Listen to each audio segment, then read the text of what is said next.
सर्वांना नमस्कार. अमर Mansi love स्टोरीचे 33 episode यापूर्वीच अपलोड केलेले आहेत. कृपया ते सर्व एपिसोड ऐकण्यासाठी आपल्या चॅनलला भेट द्यावी आणि ही कथा तुम्हाला आणखीन विस्तृत स्वरूपात ऐकण्यासाठी माझ्या प्रतिलिपी अकाउंटला फॉलो करा. त्याची लिंक कम्युनिटीमध्ये दिलेली आहे. आता प्रतीकने अलिशाला प्रपोज केलं आणि म्हणाला, Alisha, will you marry me? माझ्याशी लग्न करशील का? मी तुला खूप पसंत करतो. तू मला खूप आवडतेस. I love you Alisha. मी तुझ्यावर खूप आधीपासून प्रेम करतो, पण मी हे सांगायला घाबरत होतो. आता प्रतीकने हे सगळं एका दमात श्वास न घेता बोलून टाकलं आणि हे ऐकून ती फार हसत सुटली. हसताना ती खूप सुंदर दिसत होती. तिचे डोळे आनंदाने चमकायचे आणि हसताना ती तोंडाला हात लावायची. तिचं ते लडीवाळवाणं हसू पाहून प्रतीकसुद्धा हसत होता. तिचं हेच निखळ हास्य त्याला लहानपणापासून आवडायचं आणि ती तिचं हसू आवरत म्हणाली, प्रतीक, तुला मीच मिळाली का रे मस्करी करायला? आणि आज एप्रिल फूलसुद्धा नाही, फ्रेंडशिप डे आहे बावळट, अशी मस्करी करतोस का? तू तुझ्या प्रेयसीला प्रपोज करण्याची प्रॅक्टिस करतोयस माझ्याजवळ? असं म्हणून ती आणखीनच हसायला लागली. आणि आता हे हसू तिचं निखळ नव्हतं, कुचेष्टेचं होतं. तिच्या डोळ्यातील भाव बघून प्रतीकने तिच्या हाताला पकडून स्वतःकडे वळवली आणि म्हणाला, Alisha, I am serious, please हसू नको, माझं नीट ऐक, असं तो गंभीर चेहरा करून म्हणाला. आणि तिने त्याच्या डोळ्यात पाहिलं आणि त्याच्या डोळ्यातील त्या प्रेमळ पण गंभीर छटा बघून ती म्हणाली, प्रतीक, तू वेडा आहेस का रे? हे काय भलतंच काहीतरी खूळ आला आहे तुझ्या डोक्यात? आज का असा वेड्यासारखा बोलतोस? तुला चहा कॉफी हवी आहे का? थांब, आत्ता आणते. असं म्हणून ती त्याला टाळण्यासाठी उठली आणि त्यानं पुन्हा तिच्या हाताला पकडलं आणि थांबवली.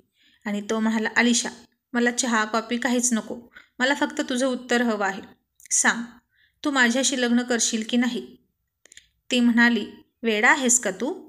आपण नंतर बोलू.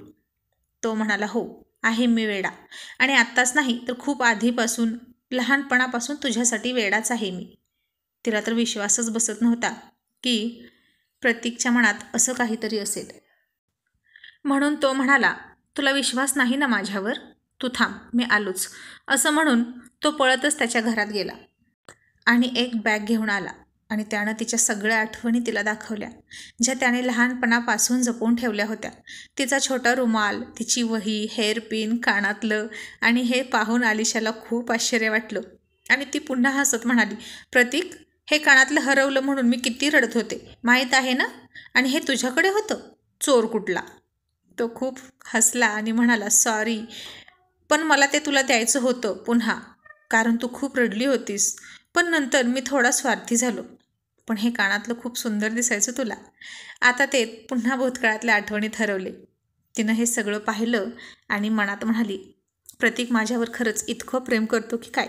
त्यानं प्रत्येक आठवण जपून ठेवली आहे, पण माझ्याकडे तर अमरची एकही आठवण नाही. पण असं कसं आहे ना, त्याचं प्रेम, तेच माझ्यासाठी खूप मोठी आठवण आहे. इथे प्रतीक तिच्या मनात जागा निर्माण करण्याचा प्रयत्न करत होता, पण तिच्या मनात तर अमरचं स्थान अढळ होतं. आणि तो म्हणाला, बघितलं, मी खरंच प्रेम करतो तुझ्यावर. सांग ना, तुझा काय निर्णय आहे? आणि ती दीर्घ सुस्कारा टाकत म्हणाली, प्रतीक, तू माझा खूप चांगला मित्र आहेस, पण मी तुझ्याशी लग्न नाही करू शकत. आणि प्रतीक थोडा निराश झाला आणि म्हणाला, पण का अलिशा? मी तुला पसंत नाही का? तू मला खूप आवडतेस, मग मी तुला नाही आवडत का? ती तशाच निराश आवाजात म्हणाली, प्रतीक, आवडण्यानं आवडण्याचा प्रश्न येतोच कुठे? प्रतीक, तू खूप चांगला मुलगा आहेस रे, मला तू आवडतोस, पण फक्त मित्र म्हणून. तो म्हणाला, असं का अलिशा? माझ्यात काय कमी आहे सांग ना. सांग ना, मी कुठेच कमी पडणार नाही. मी माझी नवरा म्हणून सगळी कर्तव्य पूर्ण करेल. मी की तुझं कोणावर प्रेम आहे असं असेल तरी सांग. आता ती त्याची नजर चोरत म्हणाली, तसं काही नाही प्रतीक, तू खूप चांगला आहेस. तो म्हणाला, मग प्रॉब्लेम काय आहे तुझा? मी तुला कायम आनंदात ठेवीन अलिशा, आय प्रॉमिस. अन्वी आणि रितेशची काळजी तू नको करूस. आपण दोघं एकत्र मिळून त्यांना मोठं करू. ती म्हणाली, तुझ्याविषयी मला अजिबात शंका नाही.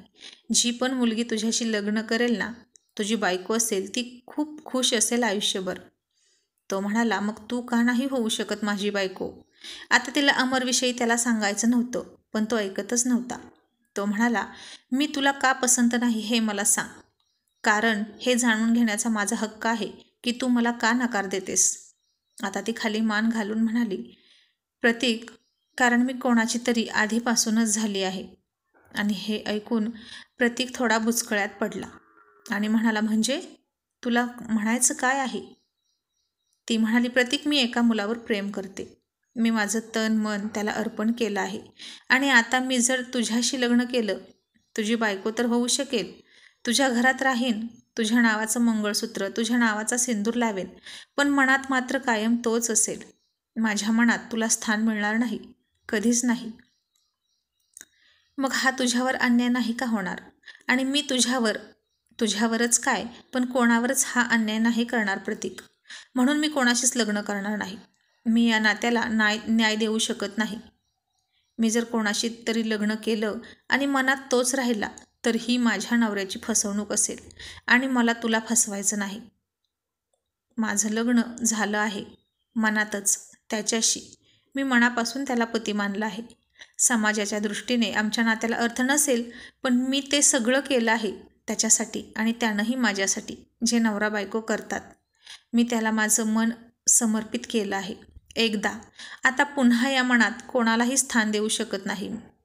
आलिशा तर फार ठाम निश्चयानं बोलत होती. मग प्रतीक म्हणाला, जर असंच होतं तर तू ते लग्न का जमवलं. आलिशा म्हणाली, तेही त्याच्यासाठीच केलं मी.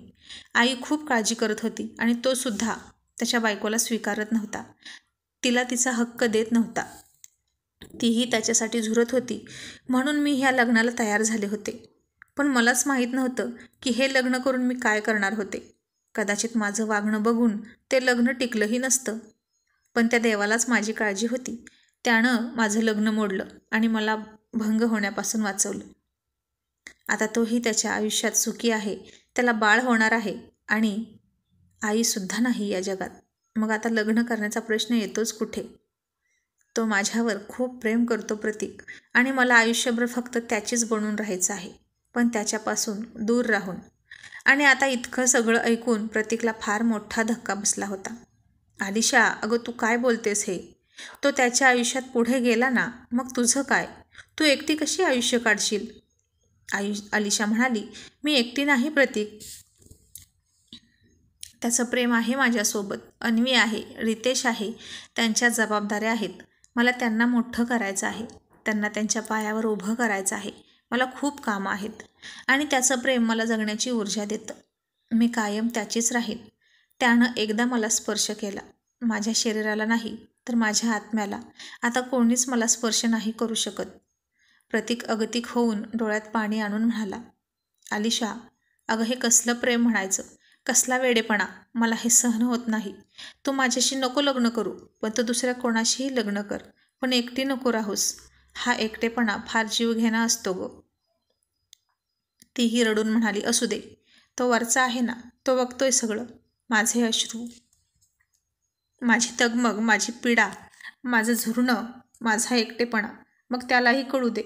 म्हणजे तो पुढच्या जन्मी तरी माझं प्रेम मला देईल. आणि पुन्हा सदोन प्रेम करणाऱ्या जीवांना वेगळं करताना त्याचं काळीज थरथर कापेल. असं म्हणून ती ओक्साबोक्शी रडायला लागली. हे सगळं प्रतीकच्या समजण्यापलीकडे होतं.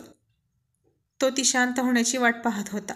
मग ती शांत झाली आणि तो म्हणाला, तू खूप ग्रेट आहेस, पण यातून तुला काय मिळालं, काय फायदा झाला तुझा. त्याला तर त्याची बायको आहे, कुटुंब आहे, त्याचा संसार सुरळीत सुरू आहे. ती म्हणाली, प्रेमात तराजू घेऊन बसायचं नसतं प्रतीक. तोलून मापून नफा तोटा जे पाहतात ते प्रेम करत नाहीत. मी त्याच्यावर मोजता येणार नाही इतकं प्रेम करते. आणि दोष त्याला देऊच नको. त्याचा दोष असता तर मी त्याला सोडलाच नसता. दोष त्याच्या बायकोचा सुद्धा नाही, त्याच्या आईचाही नाही. सगळे आपापल्या जागी योग्य आहेत. दोष फक्त त्याचा आहे, त्या देवाचा आणि माझ्या नशिबाचा. तो अजूनही माझा विचार करत आहे. त्याची आई, बायको सगळे चांगले आहेत. अन्वी आणि रितेशसाठी सुद्धा तोच मला मदत करतोय. प्रतीक, प्रेम करायचं तर स्वार्थापोटी नसतं करायचं. लोक प्रेमात आंधळे होतात, बेभान होतात, वेडे होतात, स्वार्थी होतात. पण प्रेमात त्याग काय असतो हे मात्र त्यांना कळत नाही. आणि त्यागातलं प्रेम मला समजलं आहे. आणि तो डोळे पुसत म्हणाला, मग मीही आता तुझ्यावर असंच निस्वार्थी प्रेम करेन. ती हताश होऊन म्हणाली, तुझी मर्जी. तू कोणावर प्रेम करावंस आणि कोणावर नाही हे तू ठरवू शकतोस. पण एक लक्षात ठेव,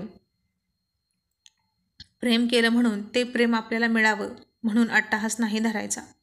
राधेला तरी श्रीकृष्ण कुठे मिळाला होता? माझा श्रीकृष्ण तर अमर आहे. आणि प्रतीक म्हणाला, आणि माझी राधा तू आहेस.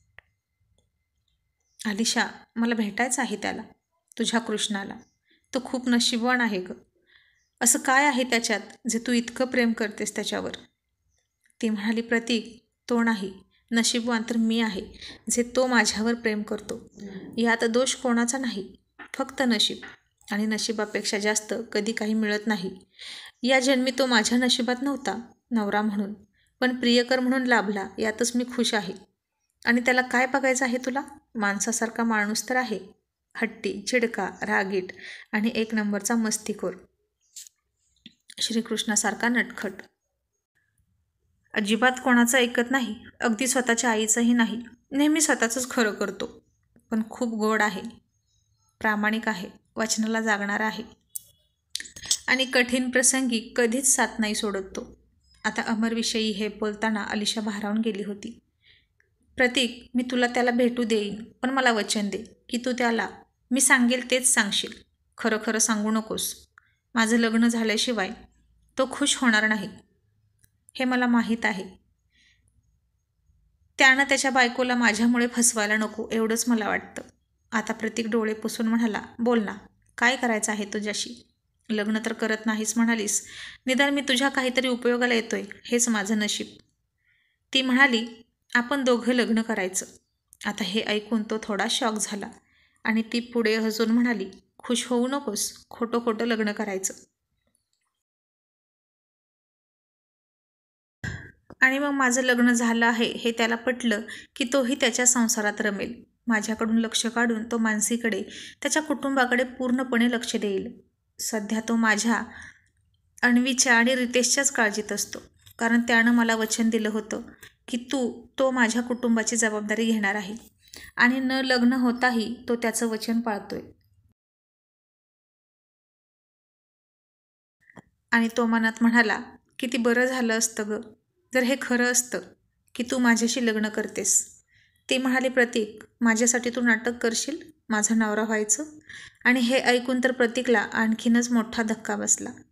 ती म्हणाली, एकदा का त्याला खात्री पटली माझं लग्न झालं आहे, मीही माझ्या आयुष्यात पुढे गेले आहे, तर तो खुश राहील. नाहीतर त्याच्या मनात कायम ही सल राहील की मी अजून माझ्या आयुष्यात पुढे नाही गेले. तो मानसीचा नवरा राहील, पण त्याच्या मनात मीही असेल. असं नको व्हायला, म्हणून मला त्याला या गिल्टमधून बाहेर काढायचं आहे. आता हे ऐकून प्रतीकला काय बोलावं हेच कळत नव्हतं. खरंच कुठल्या मातीची बनली आहे ही काय माहीत, पण रिअलमध्ये नाही, खोटं खोटं का होईना तो तिचा नवरा होणार म्हणून तो सुखावला आणि म्हणाला, चल मी निघतो, मी तुला मदत करायला तयार आहे. तू हवं ते सांग मला. आज फ्रेंडशिप डेच्या मुहूर्तावर मला माझी फ्रेंड मिळाली, बायको नाही मिळाली. ती म्हणाली, प्रतीक, पुढचं सगळं मी सांगेन तुला आणि मी तुझी मैत्रीण कायमच राहीन. आणि ती माझी हेअरपिन आता तरी दे. आणि त्या सगळ्या आठवणी तू स्वतःजवळ ठेवून काय करणार आहेस? फेकून देते आणि एक चांगली मुलगी बघून लग्न कर. प्रतीक म्हणाला, असू दे, जशी तू तुझं प्रेम आजन्म निभावत आहेस मग मलाही ते करू दे. तू कशी काय मला कोणाशी तरी लग्न कर असं म्हणू शकतेस? आणि मी तुला माझ्या या आठवणी अजिबात देणार नाही. ही त्या आलिशाची हेअरपिन आहे जी खूप अल्लड होती, निरागस होती, स्वार्थी होती, स्वतःचाच विचार करत होती. पण आताची आलिशा खूप मॅच्युअर आहे, खूप विचार करते सगळ्यांचा, म्हणून मी हे तुला देणार नाही. ही माझ्या राधेची निशाणी आहे. आणि आलिशा म्हणाली, पण तुझ्या राधेचा कृष्ण तर कोणी वेगळाच आहे. आणि प्रतीक तसाच तिच्या सगळ्या आठवणी गोळा करून जड अंतकरणानं पुन्हा एकदा त्या कपाटात बंद करून ठेवायला निघाला, रडत रडतच.